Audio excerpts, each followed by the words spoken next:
আজকে রাতের ডিনারে বানাচ্ছি এটা। আমাদের বাঙালি বাড়িতে বলে শীতের সময় সরু চাকলি, যেটা চাল বাটা ও বিউলির ডাল বাটা দিয়ে তৈরি করতে হয়। আমি দুটো বেটে মিশিয়ে রেখেছি। আর এই যে বানাচ্ছি এটা। এর মধ্যে দেওয়া হয়েছে চাল ডাল তো আছেই, সাথে রয়েছে একটু আদা বাটা, আদা আর মৌরি, সঙ্গে একটু নুন তো আছেই, সামান্য অল্প একটু তেল ব্রাশ করে এটা বানিয়ে নিচ্ছি। এটা আজকে আমার রাত্রের ডিনার হয়ে যাবে। রাতে আর রুটি করব না, এটাই আজকে আমাদের রাতের ডিনার। তার সঙ্গে একটা অকর্ম কাজ করে রেখে দিয়েছি, সেটা হচ্ছে দুধটা টাইম মতো জাল না দেওয়ার জন্য আমার প্রায় 1 কিলোর ওপরেই 1.5 কিলো মতো দুধ একদম ফাটাক গায়া আভি থাক।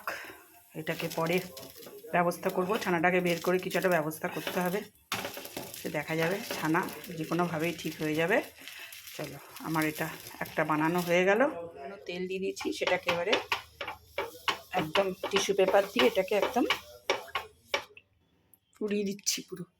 এরপরে এই গোলাটা দিয়ে দেবো, দিয়ে এটা বানিয়ে ফেলবো। আজকে এটা করতে গিয়ে বেশ হ্যাপা পোয়াতে হয়েছে আমাকে। চালটা এনে যেদিনকে ভিজিয়েছি তারপর দিন থেকেই আমার অলরেডি শরীর খারাপ শুরু হয়ে গেছিলো। শরীর খারাপ মানে পেট খারাপ আর কি। পেট খারাপ হয়েছে, তার জন্য আর কিছু করতে পারিনি। অলরেডি চালটা বেশ একটু মানে বোঝা যাচ্ছিলো না, একটু মানে ভিজানোটা বেশি হয়ে গেছিলো। সিদ্ধ চাল তো কেমন যেন একটা গন্ধ উঠে গেছিলো। তো সেটাকে আবার কালকে ভালো করে ধুয়ে আবার ফ্রেশ জল দিয়ে একটুখানি ভিজিয়ে রেখে দিয়ে তারপরে সেটাকে আবার বেটে রেখে দিয়েছিলাম। যদিও এটা একটুখানি ডাল চালটা একটু পার্মানেন্ট হলেই ভালো হয়, তবুও তো এখন দেখলাম ঠিকঠাক আছে। তো এটা এবারে বানিয়ে নেব। দেখতেই পাচ্ছ খুব অল্প তেলেই এটা হয়। এটা করতে আমাকে তেল লাগে না। আর ওই জাস্ট ধোসা এটা খাবো হচ্ছে ঝোলা গুড় দিয়ে। চলো ঝোলা গুড়টা দেখি আনা আছে। এই ঝোলা গুড় দিয়ে পিঠেটা খেতে দারুণ লাগে, দেখছো? দেখো, এটা উল্টে দিলাম। এবারে খুব সামান্য তেলে এটা হয়ে যায়, আর খেতেও বেশ ভালো লাগে। আমার তো খুব ভালো লাগে এটা। বেশ যে কোনো তরকারি দিয়েও খেতে ভালো লাগে, শুধু যে গুড় দিয়ে তা নয়। লাইটটা জ্বালা। তরকারি দিয়েও খেতে এটা ভালো লাগে। বেশ ঝাল ঝাল কোনো বাঁধাকপির তরকারি বা এরকম কিছু থাকলে তাই দিয়েও খেতেও খুব ভালো লাগে। সবাই করে এটা। যাই হোক, এটা আজকে আমার রাতের ডিনার হবে আজকে। চলো, খাওয়ার সময় আবার দেখা হচ্ছে তোমাদের সঙ্গে। দেখো, ছানাটা সদগতি করছি, জল থেকে বের করে নিলাম। দেখতেই পাচ্ছ অনেকটা ছানা হয়েছে। এবার আরেকটা জিনিসের সদগতি করছি, সেটা হচ্ছে এই যে নকুলদানা। এটা ঠাকুরকে দেওয়া হয় রোজ। সে নকুলদানা তো খাওয়া হয় না, তুলে তুলে রেখে দিই।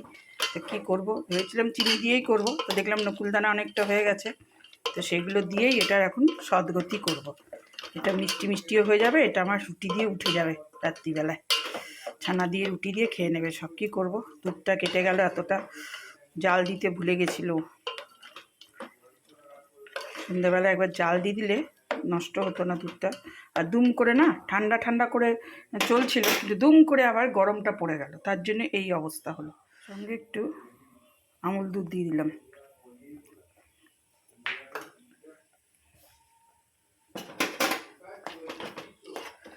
এটা একদম মিষ্টির মতো হয়ে যাবে।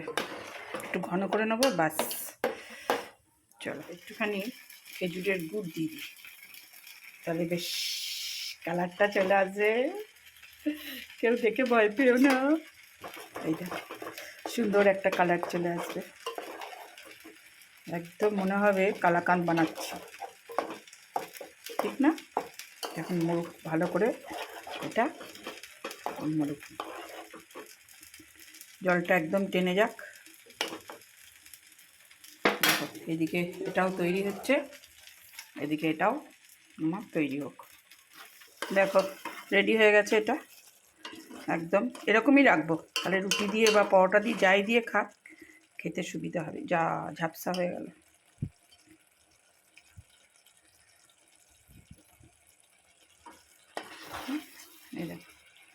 এরকমই রাখবো, একদম কালাকাঁদ।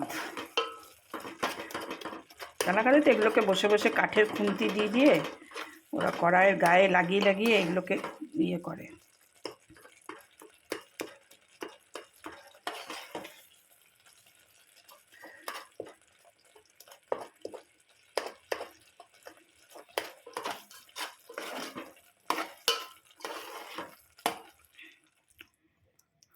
এটা ইচ্ছে করলে এটা বসে যাবে একটু পরে, এটা ইচ্ছে করলে পিঠের ভেতরেও পুর দেওয়া যাবে, পুর হিসাবে খেতে কিন্তু দারুণ হয়েছে। চলো।